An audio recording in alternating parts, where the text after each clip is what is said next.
Olá pessoal, sejam bem-vindos ao primeiro episódio do Porto. Se aproxime para ouvir esse papo maravilhoso. Eu sou o Bruno, o host desse episódio, e nós iremos debater um pouco sobre esse problema chamado universidade. Eu sou Gabriel, sou historiador, sou mais um dos marujos e eu não sou analfabeto funcional. Eu sou Gabriel também, mas me chama de Nolasco para diferenciar, e eu sou um pouquinho analfabeto funcional.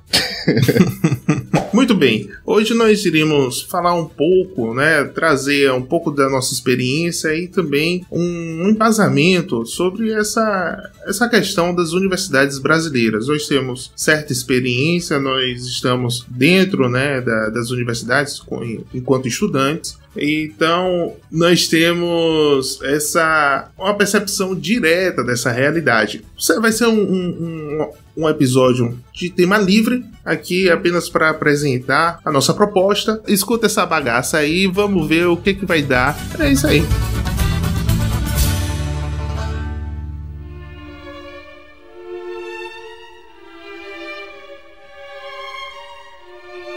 Então, Bruno, a universidade sempre foi um debate de nossas conversas de mesa, porque não só a universidade, mas a educação, porque nós fazemos parte desse complexo e alienígena sistema que se chama educação brasileira. Eu acredito que a universidade é um reflexo da cultura educacional que existe no Brasil, porque a leniência que você encontra dentro da universidade, você também encontra nas escolas de base, e isso não é novo. Antes da gente começar a gravar, a gente tava batendo um papo assim, mais informal do que esse, com muitas piadas e tudo mais. Mas você falou uma coisa bastante interessante, cara, sobre o Trivium. Você fez um paralelo sobre o Trivium e o formato como nós temos hoje, a universidade, a academia. Traz aí pros nossos ouvintes esse paralelo que você fez, essa comparação. Foi bastante interessante, cara. Então, o livro Trivium de Miriam Joseph, eu recomendo aos ouvintes que leiam. Ele me lançou nesse universo de educação clássica, né? Uma educação que ele surge na antiguidade e que ele vai ser reaproveitado na Idade Média e vai servir como base para a educação da Idade Média. Lá na escolástica, né? Sim, ele era uma preparação, na verdade, para você entrar na escolástica, né? Porque ele é a primeira fase, a primeira base educacional que você tinha na Idade Média era o Trivium. Depois você ia para o Quadrivium e depois você ia para os ensinos superiores. E o que significa Trivium? Trivium, Quadrivium? Pra quem não sabe... O Trivium, são 3 ramos, né? São 3 ramos que incluem a lógica, a gramática e a retórica. Ou seja, ensinava inicialmente a parte da comunicação, assim, da pessoa criar argumentos, entender argumentos e poder construir um pensamento lógico.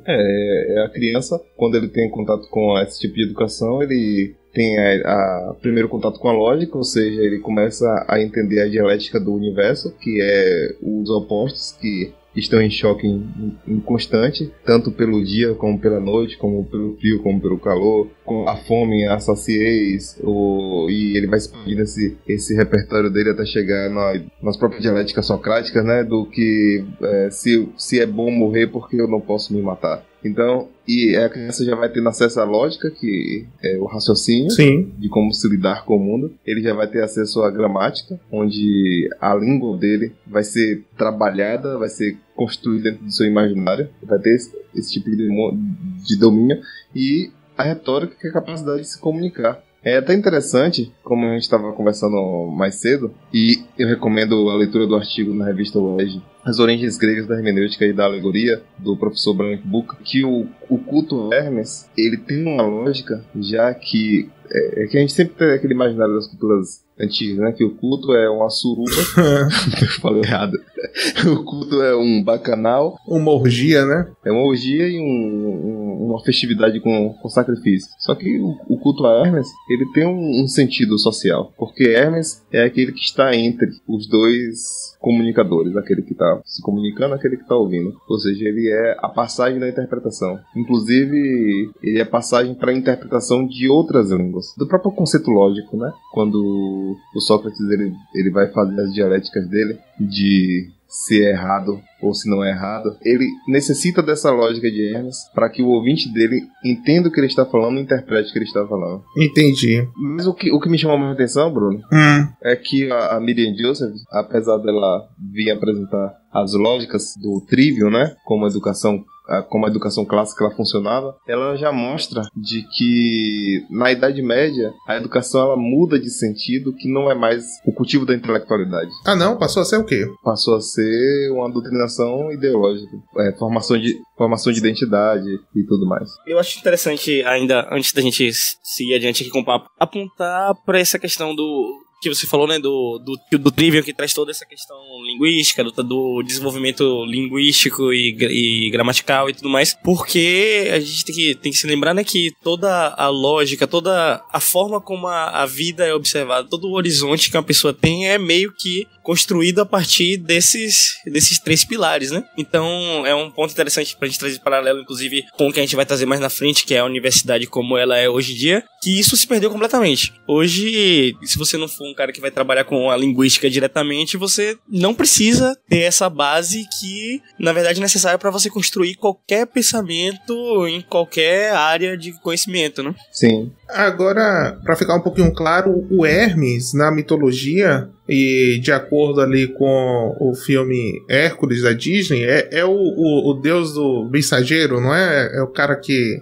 leva mensagem para Zeus e para os outros. Não é isso? Ele, então... Sim, é ele mesmo. É a relação dele com a mensagem, né? De interlocutor, receptor e o significado da mensagem, a interpretação da mensagem.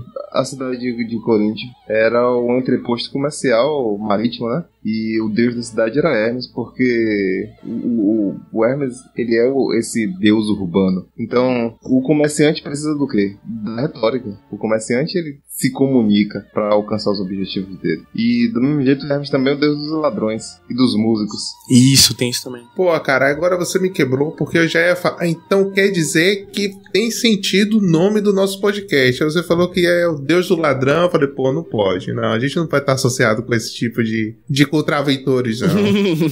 Aí você disse não podcast. É, só se for um não podcast.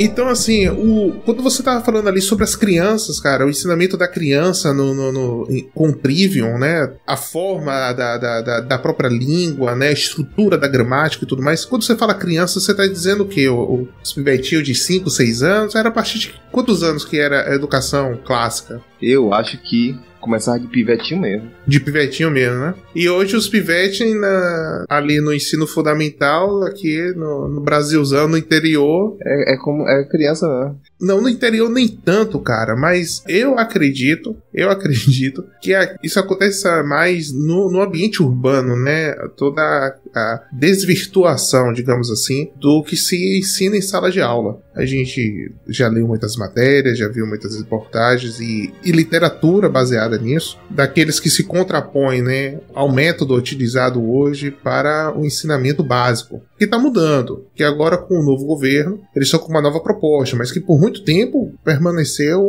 consagrado uma maneira, uma pedagogia, e essa pedagogia se expandiu a outros métodos de educação, né, de alfabetização e tudo mais. Você falou agora há pouco, Gabriel, antes da gente gravar, sobre uma experiência. Conta aí pro pessoal essa experiência aí lá no teu ensino fundamental. Eu tive uma experiência com o construtivismo, o método construtivista, né? E se alguém quiser entender um pouquinho sobre esse assunto, ver uma boa crítica sobre esse assunto, procura o artigo Lereis como os Deuses, a tentação de uma proposta construtivista de João Batista Araújo de Oliveira. Minha mãe, ela tem esse hábito de guardar coisas da minha infância, né? E em certo momento eu peguei uma avaliação minha da escola, que na época se chamava alfabetização ainda, hoje é primeiro ano. Sim, sim. Eu peguei a prova da minha alfabetização e tinha lá 10. Só que todas as respostas da prova eram desenho de círculos, né? Assim, círculo desenhado mesmo. Botam círculo um copo do outro e decalca o copo. E um círculo. Eu acho que você ainda tá super valorizando os círculos que estavam nessa prova. E tem vários desenhos de círculos. A nota eu tirei 10. E aí eu achei graça daquilo e minha mãe foi me contar a história dessa prova. Ela me dizendo que ela chegou, recebeu a pastinha, né? Tinha uma pastinha com todos os trabalhos que o aluno fazia na unidade. E aí a escola no final da unidade dava à mãe a pastinha. E nessa pastinha tinha a minha prova. E aí ela levou pra casa, quando ela foi ver, viu isso, não entendeu nada, foi no outro dia conversar com a professora. E aí ela disse, eu quero entender o que meu filho é doente. Meu filho é deficiente mental. Aí ela perguntou por que eu não tinha respondido nenhuma das perguntas, né? Não tinha respondido e tinha recebido a nota máxima. Sim. E a professora disse pra minha mãe, explicou o método construtivista e falou de que minha mãe deveria entender que eu teria uma evolução natural. Foi um dos primeiras conversas. E que aquilo ali era uma forma de me expressar no mundo. E aí ela perguntou pra mim, né? Minha mãe me contando essa história. O que significava aquilo ali? E eu disse, eu amo mamãe. Óbvio que eu tava provavelmente querendo enganar os dois lados. Tudo parte do plano. Carioca não é o único malandro não, né? Baiano também é malandrinho. Também, E foi quando minha mãe perdeu a paciência e falou, não, tô colocando meu filho na escola pra aprender a ler e pra aprender a escrever. Se não foi esse o motivo, ela trocaria de escola. A escola disse que se comprometeu a mudar isso. Mas ainda assim, eu tenho lembranças vívidas de que a minha avó, que foi uma mulher de roça, cresceu em roça, e ela não teve educação, ela quem me alfabetizou. Eu lembro, eu sentado no chão, ela do meu lado, e ela apontando as letras e dizendo, essa letra é A, ou seja, entendi. Ela me ensinou uma lógica de alfabetização pelo fonema. Essa letra é B, e B é a ba. Ela falava assim. Então, eu tive a minha experiência educacional já dentro da corrupção. Graças a Deus pela sua mãe e pela sua avó, porque senão você ia estar, rabiscando o círculo até agora, né? Se bem que você contou essa história antes, você não falou círculo. Você falou que seu caderno estava cheio de bola. Eu falei, que bola que você tá falando, meu irmão? Que porra é essa? Que foi que aconteceu? Ideologia de gênero em 1990, que porra é essa? O que tá acontecendo? Porque hoje, se o filho chega em casa falando mamãe, eu desenhei bolas no meu caderno, a pessoa tem que ficar assustada.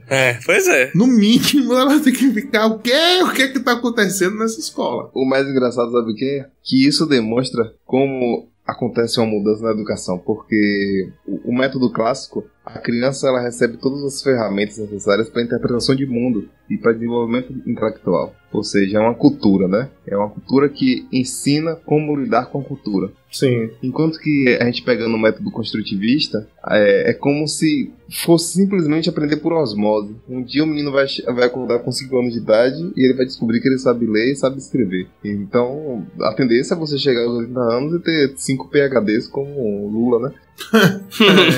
Doutor honoris causa, né? Então vamos lá, deixa a Lulinha em paz, tá preso, tá tendo as 2 horas de sol. Parafraseando o nosso saudoso ministro da Educação, título honoris causa até o inferno ficar gelado.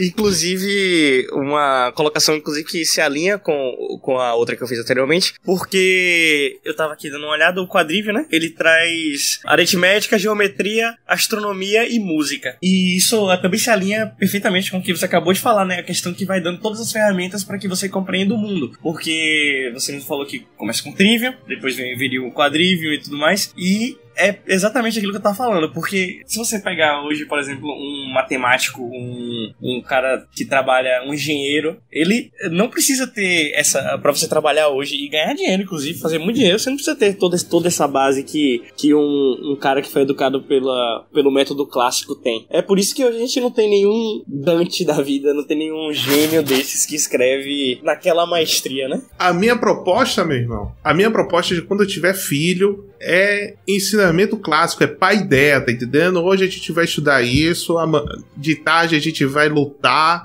tá entendendo? Amanhã a gente vai estudar estratégia de guerra. A ideia é paideia. Mas sabe o que é interessante? Você falando de quando você tiver filho e você vai direcionar ele para o ensino clássico, Sim. é que aqui no Brasil ainda não existe a possibilidade dos pais terem liberdade de ensino dos seus próprios filhos, né? E os pais, eles são meio que obrigados a colocar seu filho em uma péssima escola, em um péssimo modelo de educação, que ele não tem a liberdade de ensinar ele mesmo ou contratar um professor capacitado para isso. O homeschooling. É o homeschooling. E sempre que eu levo esse tipo de debate para a própria universidade, que eu vou discutir com o pessoal de educação, é sempre que o pobre não tem condições de ensinar seu filho ou contratar alguém capacitado para ensinar seu filho. Como se a minha proposta fosse essa, né? Fosse acabar com a escola, mas o que eu tô falando é apenas abrir a possibilidade. Nós temos um colega que a proposta do trabalho de conclusão dele é justamente o homeschooling, é sobre essa temática. Em que o estudo dele, pelo que eu tava conversando com ele, tá bem aprofundado, tá bem embasado sobre esse impedimento estatal, sabe, de se impor dentro da esfera privada e o abuso, né, que isso de fato é contra os direitos individuais. Então, a pesquisa dele está nessa área, seria até algo interessante, quem sabe, trazer ele em um outro momento para a gente debater um pouco mais sobre o homeschooling, que para quem está ouvindo e não conhece esse termo, o homeschooling é uma expressão inglesa, né, para ensinar em casa, né, o ensinamento que os pais dão, os pais ali capacitados em dar essa assistência aos seus filhos, não como um reforço de matemática, de história, nada do tipo, mas substituir de fato o ensino que está sendo dado em sala de aula, e depois o filho vai lá, o filho, a filha, vai lá, faz a prova de nivelamento e diz, não, olha, não, ele realmente aprendeu essas matérias referentes ao primeiro ano, ao segundo ano, né, e por aí vai. Então o homeschooling é justamente essa iniciativa, né, que foi tomada, foi tolhida pelo Estado. E o que é uma coisa absurdamente ridícula, porque vai veementemente de contra a ideia de liberdade, porque justamente a gente aqui não tá colocando que isso deva ser colocado no lugar de todo o sistema de ensino, não é isso, mas o Estado permitir que a família, que é o núcleo duro da sociedade, possa estabelecer os parâmetros para que aquela criança se desenvolva intelectualmente. Lembrando ainda também que não seria algo aberto e, totalmente desorganizado, né? Haveriam parâmetros a serem seguidos ali, talvez algumas provas, não sei, precisamos chamar o Eric mesmo, né, pra se aprofundar e tudo mais, que é um cara que tá desenvolvendo a pesquisa nesse sentido, mas também não é algo solto e totalmente desorganizado. Eu acho que é um ponto que precisa ser frisado. Não, teriam parâmetros, como você bem disse, parâmetros ali estabelecidos, que o tutorado, ele vai ter que garantir que aquele jovem, que o estudante ali que não está indo para a sala de aula,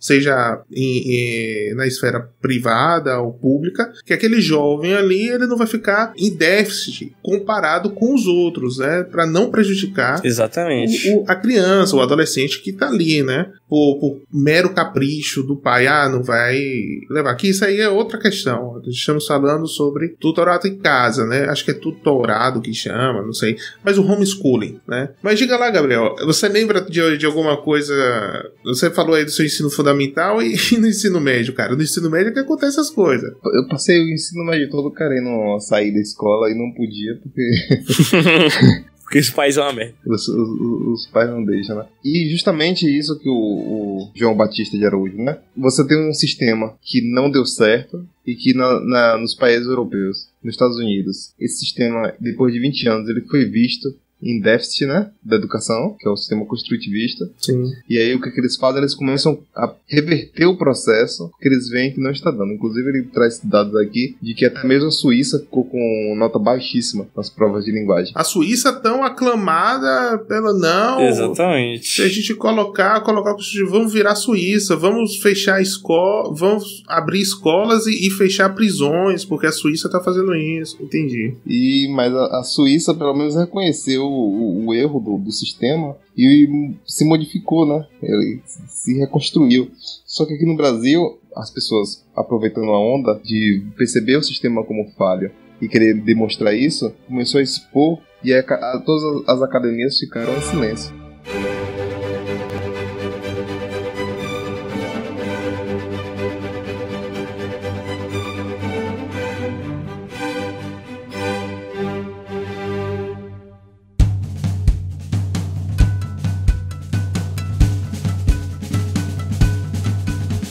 Gabriel, isso que você falou sobre o reconhecimento do erro, que a Suíça reconheceu o erro e que as academias aqui não reconhecem. Cara, eu tava lendo o mínimo que você precisa saber para não ser um idiota, do professor Olavo de Carvalho, que na verdade não é dele, né? Todo mundo aqui sabe que o livro é, né? Quem não sabe tá sabendo agora, esse compilado de textos do Olavo, e que na parte de educação, caramba, sensacional, ele tá falando, tá descendo o pau em Paulo Freire, tá descendo o cacete na pedagogia do Paulo Freire, que todo mundo conhece como a pedagogia do oprimido, né?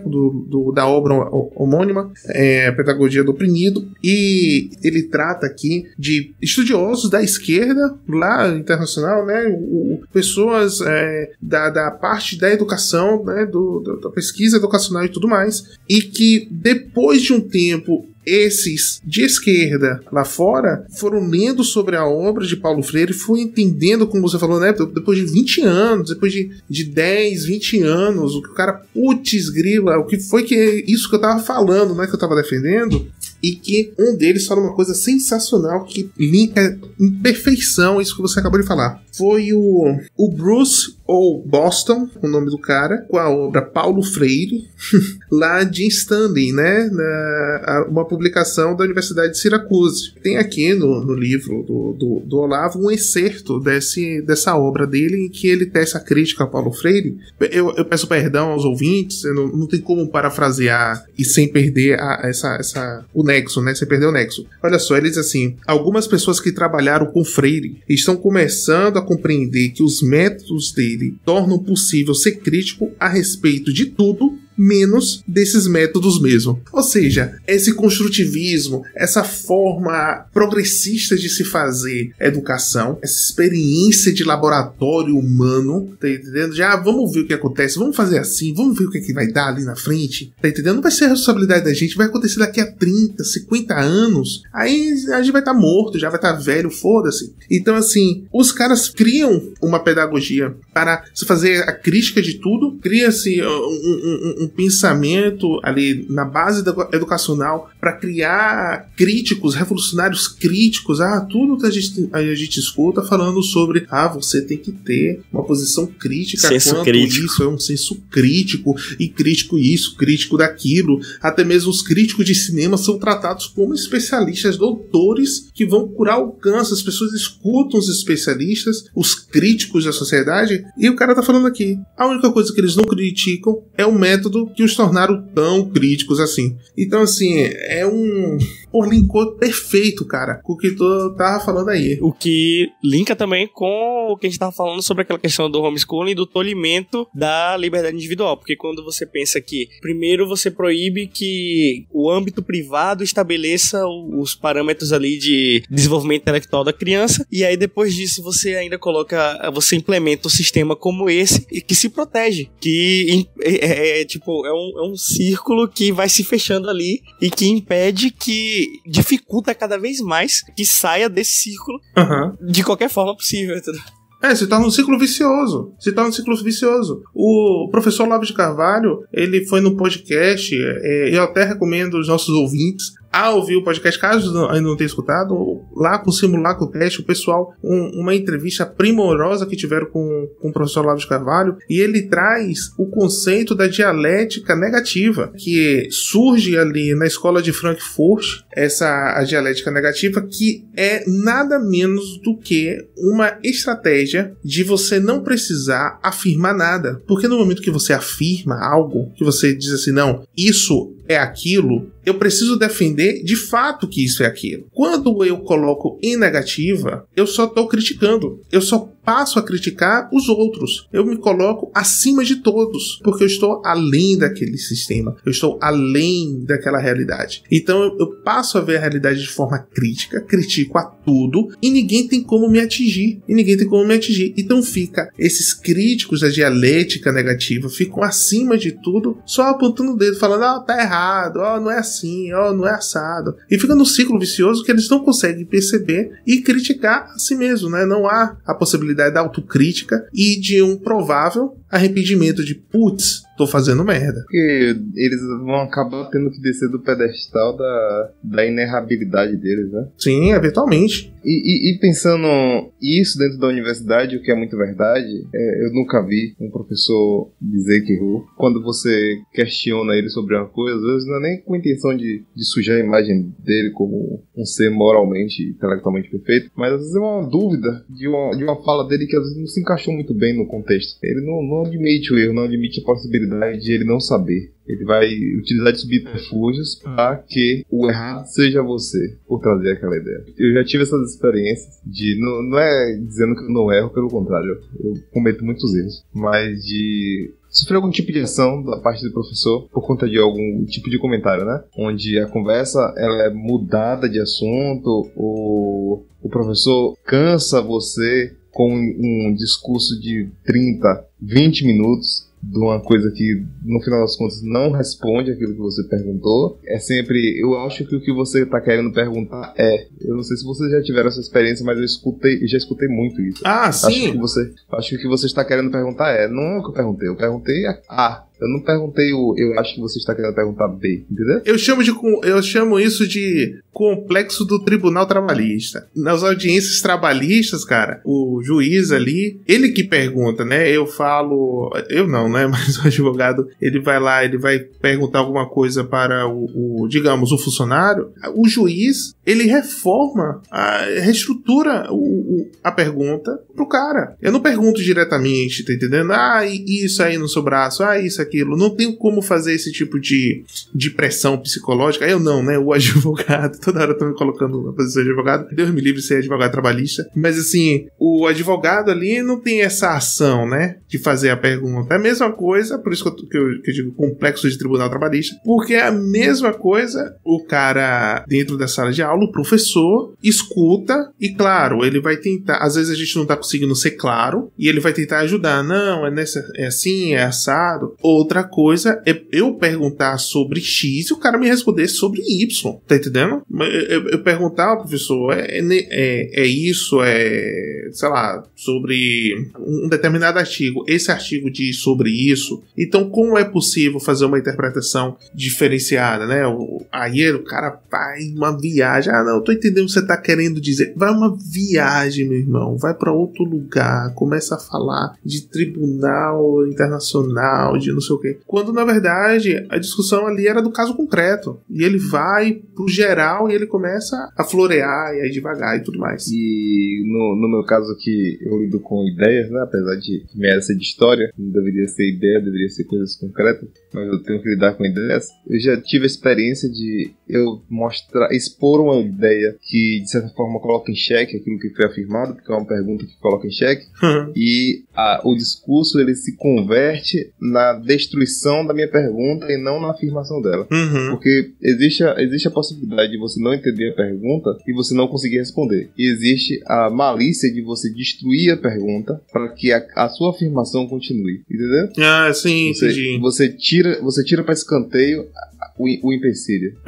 É uma forma de perseguição, quando não uma perseguição direta, que é notas baixas, ou dificultar o acesso a algum tipo de nota, entendeu? É aquele negócio, né? Porque a gente que tá nesse espectro político acaba tendo que se restringir quando vai pra uma prova, qualquer coisa do tipo. A gente tem que, muitas vezes, eu já fiz isso diversas vezes ao longo da minha vida acadêmica, falar o que o professor queria ouvir, é isso aí, porque no final das contas a gente precisa trabalhar, precisa ganhar dinheiro, precisa viver, né? Sim. Você precisa do diploma. Vou falar do que o professor quer ouvir é clássico, mas não precisa nem ser de espectro político diferente. Basta você se interessar em sair do discurso monótono, que já é repetido há 20, 30 anos. Basta você quebrar a lógica da aula, entendeu? E digo mais ainda, mais tempo, porque assim, esse discurso, a nossa universidade hoje, ela é um sistema de montagem, basicamente. O aluno que entra, 80%, 90%, sei lá, não tem uma estatística perfeita. A maioria.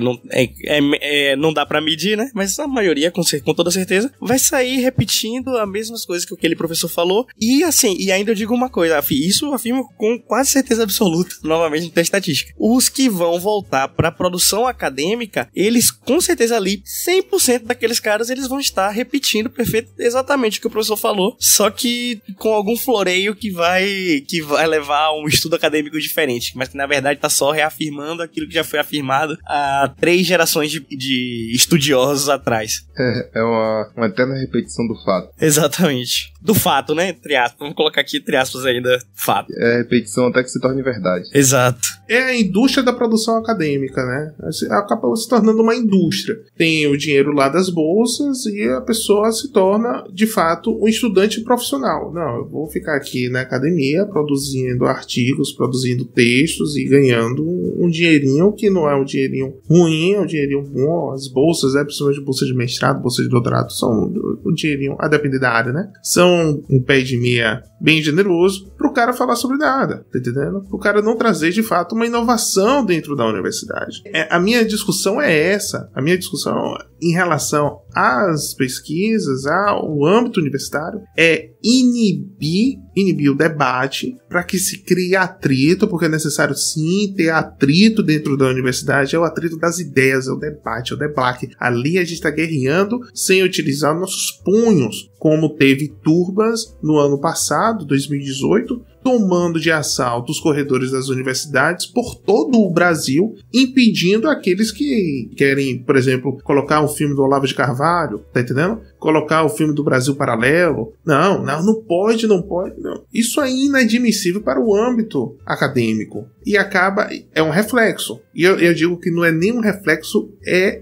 o regurgito ali, né? Tá regurgitando, a universidade tá regurgitando aquilo que ela tá querendo produzir. Então, esse cenário em que nós estamos inseridos é desesperador. E isso você já tá falando, quando você diz das pessoas que estão pegando bolsa, de quem tá entrando no mundo da pesquisa. No esqueminha. E tá entrando no esqueminha. Ou seja, ele tá além do aluno comum da universidade. Exatamente. Ele tá se aprofundando no universo acadêmico. Ou seja, ele vai ser o baixo clero nesse momento, mas ele tá se preparando para ser a cúpula. Entendeu? Ele vai ser o próximo professor que vai repetir esse mesmo esquema e que vai criar novos alunos, que vão se tornar novos professores, que vai repetir o ciclo que se estende no Brasil há décadas e décadas. E aí, infelizmente, para você ter bolsa, para você ter mestrado, para você ter doutorado, você tem que fazer a prostituição, né? Exato. É uma prostituição intelectual. Exatamente. É um termo perfeito.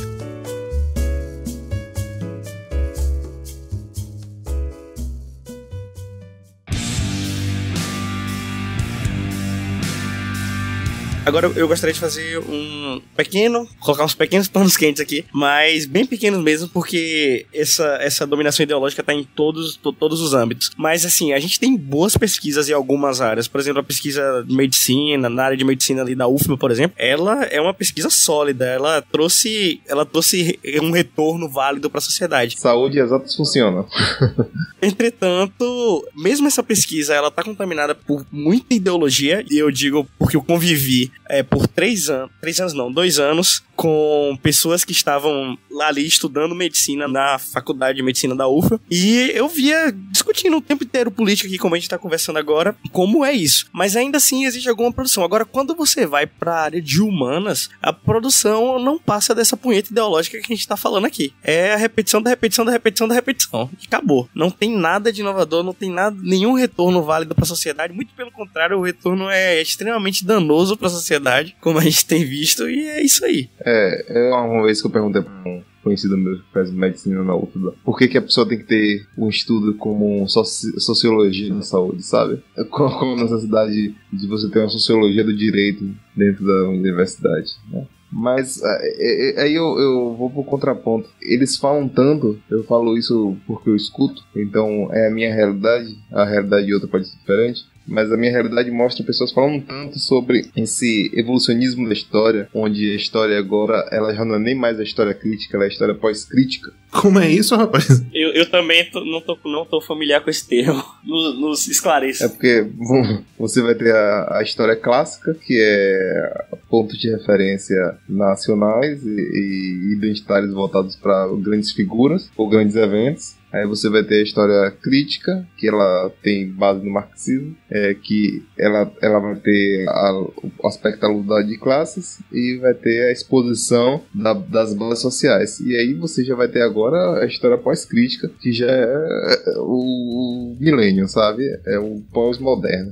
É, o pós-modernismo. Então, nessa história pós-crítica, ela vem ali tratar sobre a pós-verdade também? Não, a gente não escuta essas coisas na universidade, não. Mas a gente escuta, cara. Eu já escutei isso em sala de aula sobre pós-verdade. Sobre pós-verdade? Eu nunca escutei isso, não. Mas o interessante é que a crítica ao clássico é tão difundida e tão propagada, mas tudo que é clássico, tudo que é da Idade Média é uma coisa tão ruim, apesar de eles não mostrarem um texto sequer sobre por que é ruim. É apenas uma afirmação que ela se torna constante até se tornar verdade, ao ponto do aluno não se interessar em procurar saber como funcionava a educação na Idade Média, na Idade Clássica, porque ele sabe que é ruim, entendeu? Ele tem a certeza absoluta que é ruim. O cara assiste Monty Python ali, em busca do cálice sagrado, e pensa que a Idade Média era aquela ali, tá entendendo?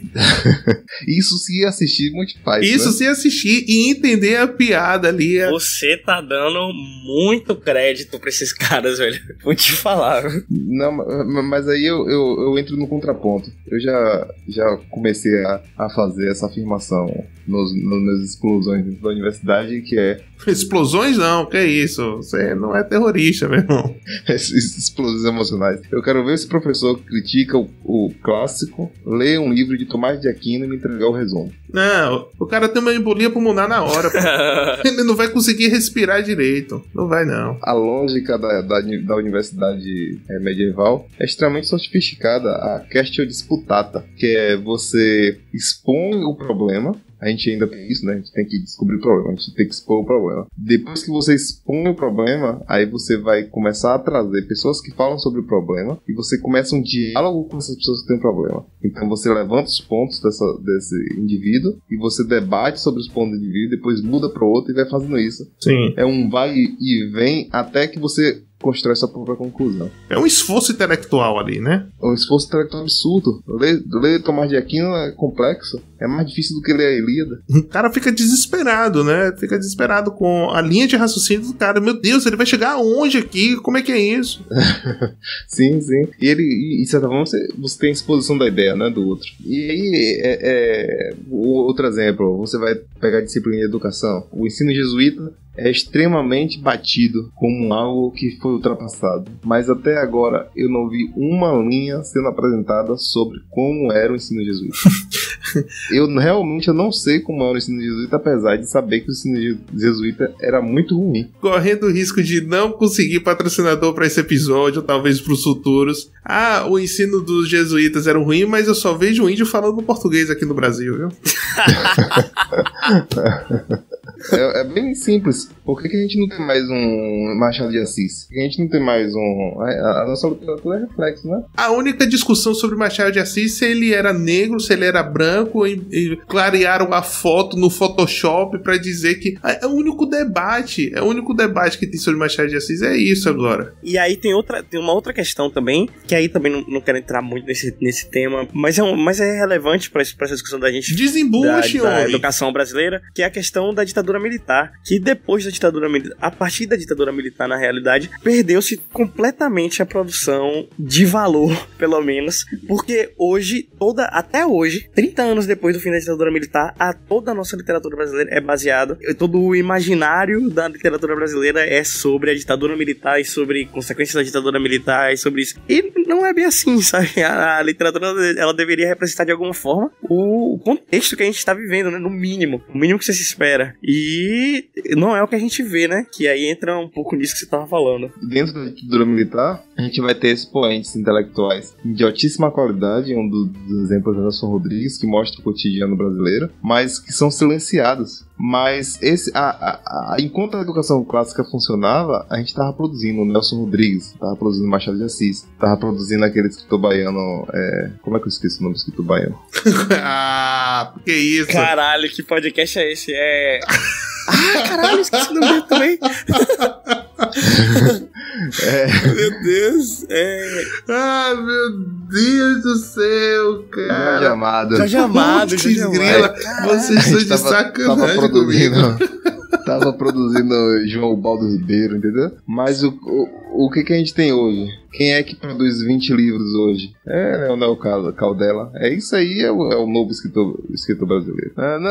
Eu citei o nome dele porque ele é um cara que tá produzindo sem parar e produzindo um livro de grandes quantidades de páginas. Mas, comparado a um Jorge Amado da vida, né? Hoje, quem tá reconstruindo sozinho... Jorge Amado também não é essas coisa toda não, meu irmão. Jorge Amado é um... Não, cara, mas ele tinha... exportador de uma cultura baiana. Não, pô. Capitães de Areia, você vai ver Capitães de Areia, aquela ali é uma propaganda marxista do caralho, pô. Tá maluco? Aí a ideologia dele implícita dentro do trabalho. O que não impede a qualidade estética e literária. Minha opinião é, Jorge Amado é superestimado, é uma merda a literatura de Jorge Amado. Eu tenho raiva da literatura de Jorge Amado, tá entendendo? Parece que a Bahia se reduz a Jorge Amado, Caetano Veloso e Gilberto Gil. Isso é uma merda, tá entendendo? Não, eu acho João Baldo Ribeiro muito superior que Jorge Amado. João Baldo Ribeiro é um comunista, mas eu gostei do livro Viva o Povo Brasileiro, por exemplo. Tá entendendo? Que é outra propaganda comunista, aquele livro. A gente vai ter ainda... Mas eu gosto da literatura do cara. Uma esquerda inteligente no passado, como, por exemplo, o Guimarães Rosa. Diferente lá do Antônio Calado, tá entendendo? Que escreveu Quarup, que é outro livro de... São livros e mais livros mexendo com o imaginário do... Né, o imaginário revolucionário.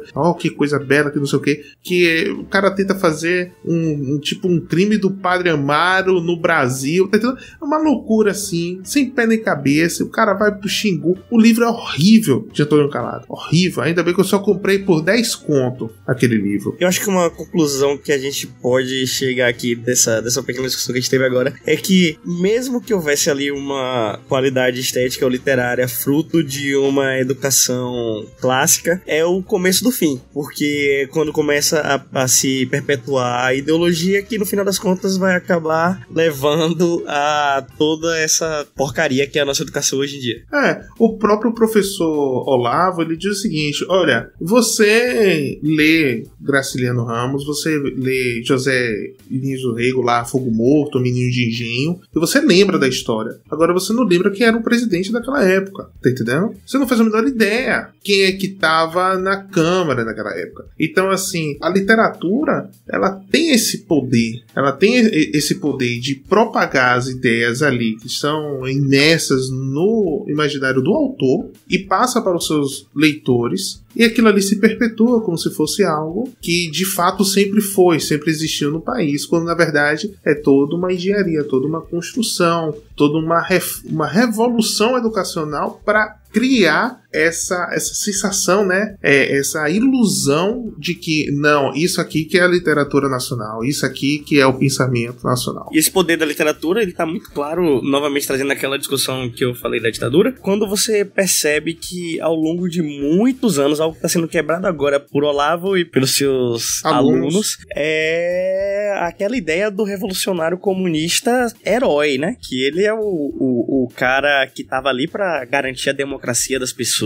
pras pessoas, e que tava ali pra garantir a liberdade das pessoas, quando todo mundo sabe que porra nenhuma, né, na realidade. Era só um cara querendo botar uma ditadura diferente, digamos assim. Mas isso demonstra muito bem esse poder da literatura como na construção do imaginário do povo, né? Uhum. E é interessante também que a deficiência de hermenêutica é tanto que a pessoa ela lê ao mesmo tempo que ela está tendo contato com a realidade, ainda que a realidade demonstre o contrário daquilo que foi lido, o importante é o que foi lido e não a realidade. Sim. É impressionante você ver alguém lendo, por exemplo, o Manifesto do Partido Comunista, e você tem 200 anos de história em relação ao Manifesto do Partido Comunista, e você teve experiências sobre o Manifesto do Partido Comunista, mas aquela pessoa está lendo como se fosse escrito ontem, como se falasse sobre a realidade dela, e de como se a realidade descrita naquilo é a realidade verdadeira e não a realidade que ela vive. E ela esquece toda a memória histórica. Não, é que é isso, que ela esquece toda a memória histórica envolvendo naquele livro, e não tem a capacidade hermenêutica de perceber de que o proletário já não é o mesmo proletário que Marx estava escrevendo, e a realidade já não é a mesma realidade em que foi escrito, e o mundo dela já é completamente diferente, mas ela consegue enxergar os mesmos padrões na realidade dela, ainda que a realidade dela demonstre o contrário.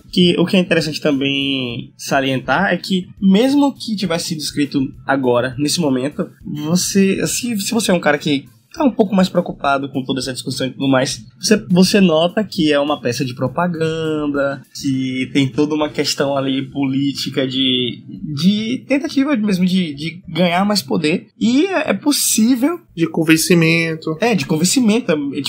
Mesmo que fosse escrito ontem, eu ainda tenho alguns meios que podem distinguir aquela literatura da realidade, mas as pessoas preferem usar essa lente ideológica e ignorar a realidade no máximo do máximo, absorver a realidade através dessa lente. É uma dissonância cognitiva, né? É uma dissonância cognitiva. É a pós-verdade, né? É, uma total disruptura com a realidade. Eu participo de um curso de extensão na UFBA, que é Direito, Literatura e Cultura. Eu me interesso por esses temas, e tem sido até debates interessantes. Tem pessoas lá que trazem, de fato, colegas também de graduação, como professores, o pessoal até fazendo o doutorado, estão participando. Tem alguns posicionamentos, eu não sou o bambambam, mas eu, por exemplo, não saio de, por exemplo, a gente debatendo teatro grego, cara, a gente debatendo ali Antígona, e do nada eu recomendo a leitura de quem ainda não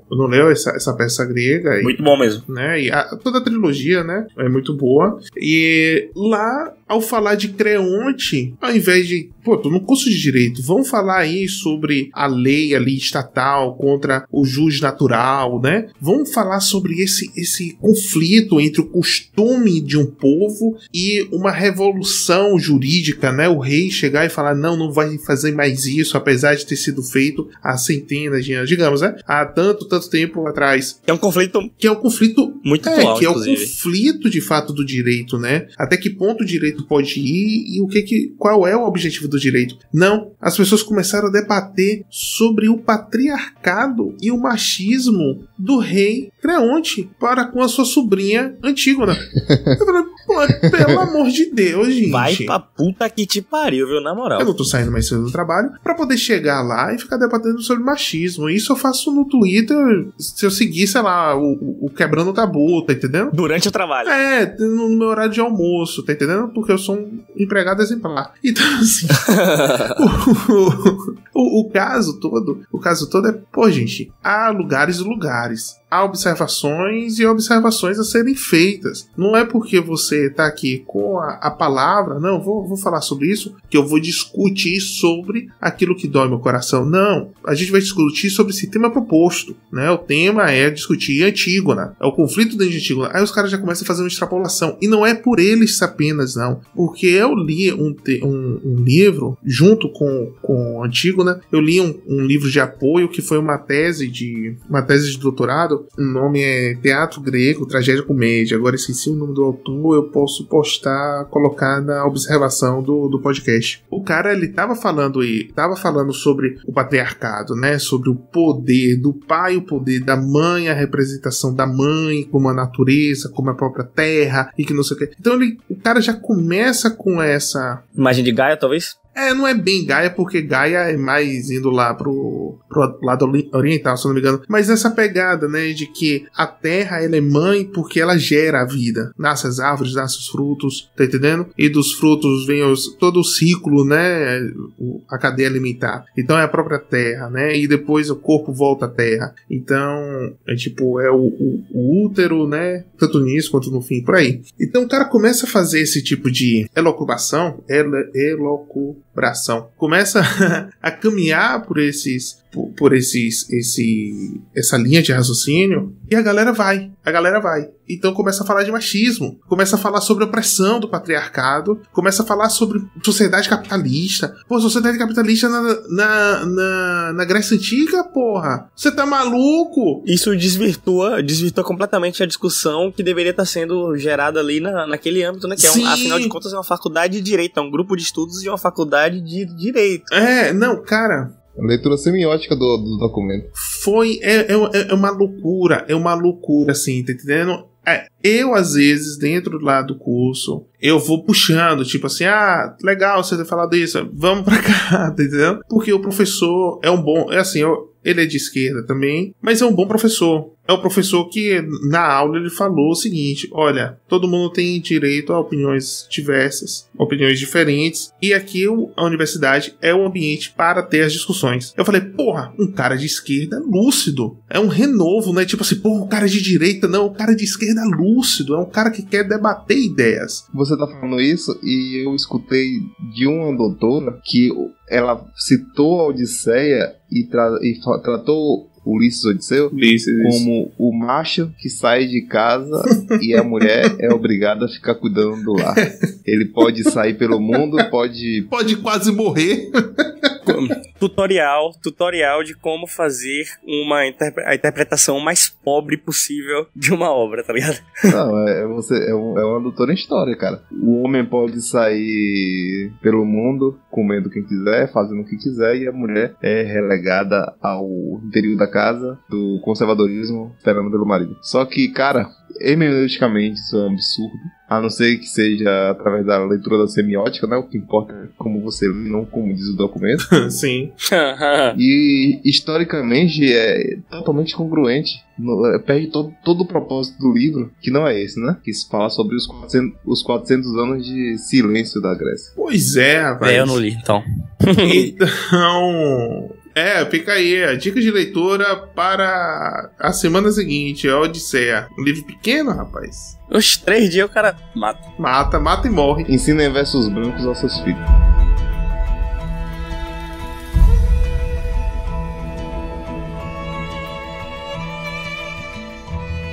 Eu sei que a gente tinha um bocado de história pra falar, né, os casos esdrúxulos. Essa terceira parte do podcast seria como os casos esdrúxulos dentro da universidade. O ouvinte aqui do nosso podcast, o nosso querido e amado ouvinte, ele já deve ter visto vários vídeos aí que permeiam a internet, né, com as manifestações, tanto políticas quanto artísticas dentro das universidades. E é aquilo ali...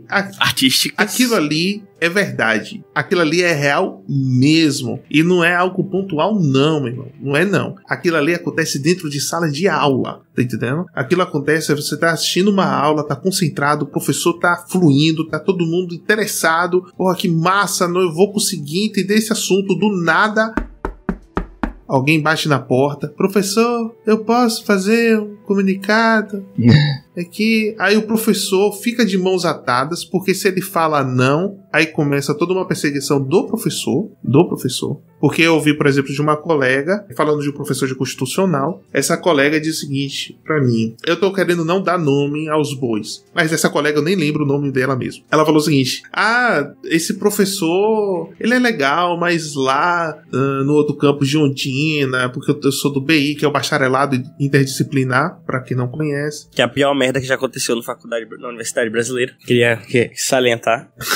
Aí ela falou, não, porque lá a gente consegue debater, aprofundar os temas, aqui é tudo muito superficial. E esse professor, você sabe, né? Ele tem alguns posicionamentos polêmicos. Aí eu falei, e esse professor é esquerda, mas, tipo assim, é esquerda de carteirinha, tá entendendo? Esquerda de carteirinha. Foi o cara que utilizou o pior argumento possível para defender direito de personalidade jurídica para animal. E esse professor, essa colega falou assim, não, ele tem um posicionamento assim, né, que não pode e tal, não sei o quê. Os alunos limitando o pensamento do professor, dizendo, não, você não está sendo revolucionário o suficiente em sala de aula. Acontece. Você não está sendo progressista o suficiente em sala de aula. Eu, enquanto uma pessoa de direita, conservador, a única coisa que eu quero do professor não é que ele mude o seu espectro político. Eu simplesmente quero ter aula. Professor, pelo amor de Deus, me dê aula, me dê assunto, me dê conteúdo, tire minhas dúvidas, faça a prova, me dê a nota que eu mereço por aquela prova. É a única coisa que eu peço. Eu não tô querendo que o cara deixe de acreditar nos ideais dele, não. Vai lá, meu irmão, eu bato palma.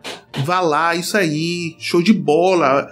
Como diz todo episódio especial de eleição da revista eletrônica semanal de uma rede de emissora aí famosa, né, aos domingos, diz, é o show da democracia. Então, se é o show da democracia, professor, isso mesmo, seja de esquerda, eu tô pouco me lixando. Eu simplesmente quero que você não fique gastando o tempo da aula pra tentar me convencer, tá entendendo? Eu não tento te convencer, tu não tenta me convencer, vamos falar sobre o assunto. Ponto final. Inclusive, quem ensina Marx de verdade, né? Como um personagem histórico que tem relevância. Não o Marx Moisés, que abriu o mar vermelho da educação do conhecimento. O único mar vermelho que Marx abriu foi dos litros e litros de sangue derramado pelas chacinas mundo afora baseadas na sua doutrina. É o único mar vermelho que ele abriu. Mas sim, aí essa colega peguei pesado, não foi? Pegou pesado.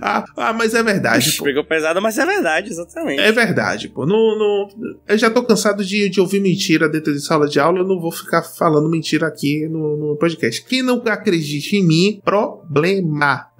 Você tem uma ferramenta, a melhor ferramenta do mundo, se chama Google. Google, me patrocina aí, viu? A melhor ferramenta do mundo. E você fala assim, isso é verdade? E o Google fala, meu filho, é verdade, tá vendo? Se fodeu. Então, assim, a colega queixando porque o professor, ele não era progressista o suficiente na causa LGBTQ. Ela começou a falar todas as siglas do LGBTQPH+, 2Z, que... Na 53ª você já não tava nem ouvindo mais. Eu não quero aqui correr ao risco do que o STF lá, por ativismo judicial, disse que seria um crime inafiançável. Que é um bom tema pra gente tratar futuramente, inclusive. Justamente. Eu gostaria de chamar o Evandro Pontes, que tá adoidado aí pelo Twitter, participando de tudo que é podcast. Evandro Pontes, vem pra cá, Evandro Pontes. Eu quero conversar contigo, cara. Tu é muito gente fina. Então, assim, eu não quero correr esse risco. Eu não vou opinar a respeito disso. A única coisa que eu tô falando é o seguinte, que ela... super militante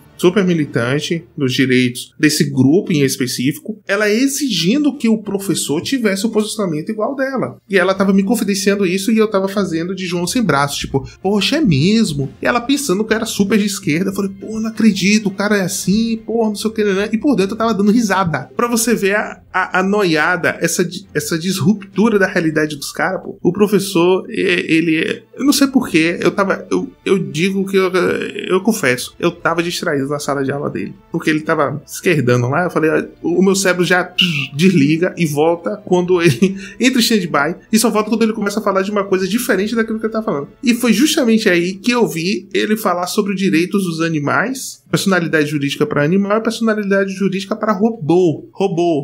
R-O-B-O, assim se confere, robô, tá entendendo? Caramba. Não, é doideira. Tem limite pra loucura, mas tudo bem. Eu ainda não li, eu tenho uma suspeita sobre o que seria essa personalidade jurídica para robô, mas eu confesso que eu ainda não li sobre, talvez seja interessante, talvez não seja, eu tenho a minha suspeita sobre do que se trata. Mas vamos lá, aqui não é achismo, não é verdade? Mas o professor, essa história que eu quero contar, o professor tava lá falando sobre, olha, esse negócio de ficar falando daquilo que não sabe, sobre direito do animal, da personalidade do animal, né? Porque o animal, ele é incapaz, ele não raciocina, e começou a falar do animal. Que tipo assim, que não sabe o que faz, que não sei o que bererê. Pois é, essa personalidade, tá entendendo? Tem que ser garantida mesmo, porque quem é contra, é preconceituoso, e por causa desse tipo de preconceito que no passado negros foram escravizados. Caramba. E índios escravizados exterminados, tá entendendo? Os judeus foram exterminados. Então assim, tipo, né, foram mortos, né? Teve o morticínio dos judeus e tudo mais, foi por causa de preconceitos como esse. Eu botei a minha mão na cabeça e falei, meu Deus do céu, esse professor vai ser linchado agora. Porque se tem uma aluna que chegou pra mim, puxou conversa do nada e falou assim, não, esse professor, poxa, ele não tem essa pauta, né? Então é polêmico porque não tem pauta. O professor fala uma coisa dessa, meu Deus do céu, você testemunha, como é que eu vou testemunhar? A sala toda em peso, a maioria da sala eram pessoas afrodescendentes, tinha, como é que eu posso falar, um membro um indígena, tinha um índio, né? Tinha alguém que tinha a sua ascendência nativa aqui, um brasileiro nativo. Então, eu falei assim, eu olhei pro lado e falei, não, deve ter alguma pessoa aqui que deve ter ascendência judaica. E que todo mundo vai bater esse cara. Porque não faz sentido, o cara comparou o preconceito e linkou animal com etnias, pô. Tá entendendo? E eu vou chutar aqui, não sei, mas eu vou chutar pela minha experiência na mesma universidade, que a galera tava batendo palma pra ele. A galera concordou, tipo, não, isso mesmo, professor, mas em peso, em silêncio. Porque eles perceberam, e acredito que ele percebeu o ato falho dele também.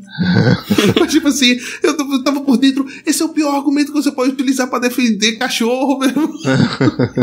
Esse é o pior argumento. Chamando a galera toda de cachorro, praticamente. De cachorro, de animal, tipo assim, aí ó, tinha os animais, agora os animais têm, bora botar pros outros animais. Foi praticamente isso que eu tô falando, que ele falou. Eu tô parafraseando aqui, tô botando uma veia cômica, foi praticamente isso que ele falou, cara. Tá entendendo? E foi um absurdo. Eu tenho certeza absoluta, eu não vou aqui, não tô botando nome nem nada, mas eu vou ser justo com o professor. Eu tenho certeza absoluta que essa não foi a intenção do cara. Não foi. O cara é gente boa. Ele é gente boa, o professor é gente boa. Só que assim, vamos maneirar aqui na defesa de certas faltas pra você não cometer esses atos falhos, cara. Vamos maneirar aqui. É um exemplo de uma das coisas que eu mais odeio no discurso esquerdista hoje em dia, que é essa questão de querer equiparar animal e ser humano. Tipo, pessoas que estão um pouco se fudendo para o assassinato de fetos, mas que te julgam porque você come a porra de um bife no final de semana com a sua família, assado na brasa, e é isso. Eu odeio muito esse discurso e esse é o caminho natural pra onde esse discurso tá levando. É isso aí. Engraçado você ter dito isso, porque esse meu professor, nessa mesma aula, ele não se deu por satisfeito, não. O cara falou o seguinte, você tá falando aí da comparação, coitada das vacas, vão matar os fetos. O cara te chamou a gravidez, o embrião, ele não chamou de feto, ele falou feto, ou, aí tipo assim, deu uma ressalva, ou um projeto de feto. Eu pensei, eu não falei, porque se eu falo, eu sou jubilado. Mas eu pensei assim, você tá maluco, pô? Você tá maluco? Um projeto de feto? Não, aquilo ali é um feto, é um embrião, aquilo ali vai surgir um ser humano, tá entendendo? Não vai sair um cavalo dali. A pessoa não deixa assim, o projeto de feto, tá entendendo? Vai ser um cavalo, um hipopótamo. Projeto de feto é quando você tá marcando a transa. Tá projetando. Tem mulher que engravida e quando vai parir é uma samambaia. Projeto de feto é a mulher que fura a camisinha, né? Pois é. Não, pô, projeto de feto é a mulher que fura a camisinha. Aí é a mulher que fala assim, não, eu tô na pílula, pode gozar.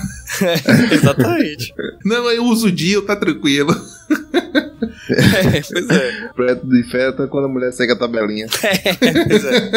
Quando ela viu a viscosidade.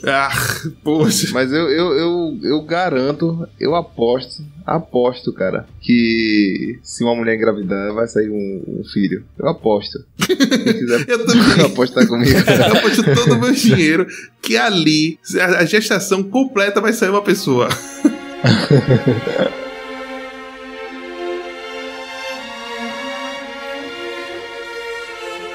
uma outra coisa também que eu me recordo bastante, que a gente estava discutindo o nazismo, não era nem comunismo nesse momento, e a gente entrou na discussão sobre a juventude hitlerista. E que assim, a juventude hitlerista era uma parada extremamente importante, principalmente para controle social, né? Porque era como o Estado, uma forma do Estado estar ali naquele núcleo familiar que poderia de alguma forma representar uma resistência, né? É, claro. À opressão. E aí eu não falei dessa forma porque eu era um jovem estúpido, mas eu me recordo perfeitamente que essa era a linha de pensamento, mas me faltava as ferramentas linguísticas para expressar dessa forma. Faltou o trivium. Exatamente. E eu fui ridicularizado pela professora, sério, tipo, ridicularizado. Ela virou a cara e foi conversar com outro aluno, foi nesse nível. E assim, apesar de não ser necessariamente, o tema ali não ser necessariamente o comunismo, mas é interessante a gente trazer essa questão, porque esse método também foi utilizado em contextos comunistas, né? Porque a família, como eu acabei de falar, é um forte núcleo ali para o início de algo, né? Contra aquele poder do Estado, porque existe um poder ali mais relevante. E é isso, esse tipo de coisa. Quando você tentava trazer algo que fugia à narrativa, o tempo todo você era barrado.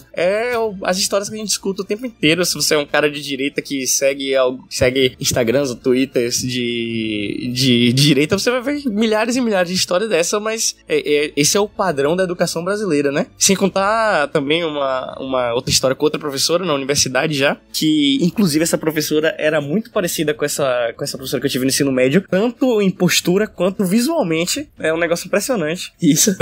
Ela... Era o doppelganger, né? Não, eu fiquei realmente impressionado, porque era realmente muito parecida, velho.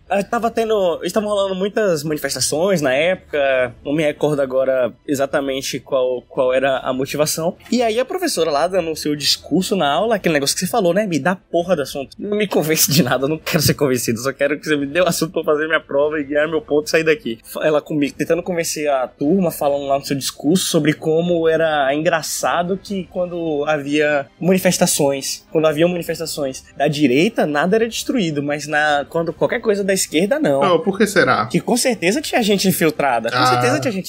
Porque... Limpando a rua. Mas aí ela já sabia da minha orientação, né? Porque eu não tenho papas na língua, eu não consigo me segurar, eu fico me tremendo quando eu fico puto de verdade com essas coisas. O cara é epilético. Escuta, começa a ataque epilético. Não, é sério. Tem um amigo meu que é super controlado e também é bem à direita, que ele se acaba da risada quando a gente tava em aula e acontece esse tipo de coisa. O cara tem papo, tem padre. Aí eu levantei, ela já sabia do meu posicionamento, né? Aí eu levantei minha mão pra falar e ela me deixou lá morgando há minutos e minutos, até que esse meu amigo, que era um cara mais discreto, levantou a mão. Aí quando ela deu a voz a ele, ó que filha da puta, ele falou, não, ele tá tentando falar aqui. Aí ela me deixou falar, né? Aí eu falei, professora, a senhora já não parou pra observar que talvez, não sei, talvez, só talvez, a sua ideologia provoque esse tipo de postura em uma manifestação? Porque... Tu passou da matéria? Não, perdi, passei no outro semestre. Eu nunca nem tinha me atentado a esse detalhe. Mereceu. Nunca nem tinha me atentado a esse detalhe. Aí ela fez todo aqueles rodeios padrão do esquerdista e tudo mais. Mas é esse o ponto, tá ligado? Tipo, a ideologia fomenta esse tipo de postura, mas aquele negócio que a gente tava falando da lente ideológica que a pessoa coloca. Ela não vai observar a realidade de acordo com a realidade. Ela vai observar a realidade de acordo com o que ela tá... e com o que ela aceitou como verdade através da sua ideologia. Exatamente. E é isso, minhas histórias são basicamente essas. Então tá certo. Tem mais, né? Claro, mas deixa pro próximo episódio,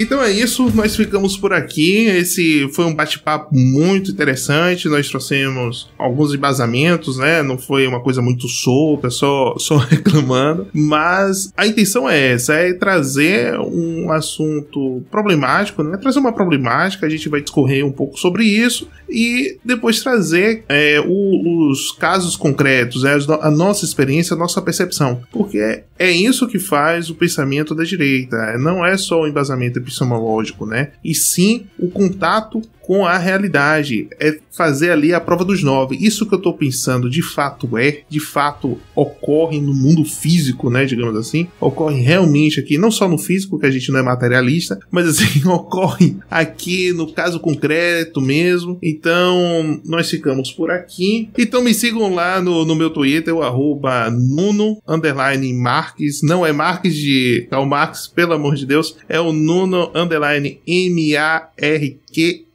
Temos a gente filtrado, viu, Gabriel? Isso. E eu sou barbudinho, mas sou da paz. Aí que tá o perigo. Ó, temos um agente infiltrado, com certeza. Agora o cara... Descaradamente. O cara meteu um som da paz, daqui a pouco o cara tá querendo chamar Marcelo Freixo aqui. O meu quarto tá escuro, né? Eu tô com medo, eu quero acender a luz. Então, nós ficamos realmente por aqui e nos vemos na próxima. Até mais. Valeu, pessoal.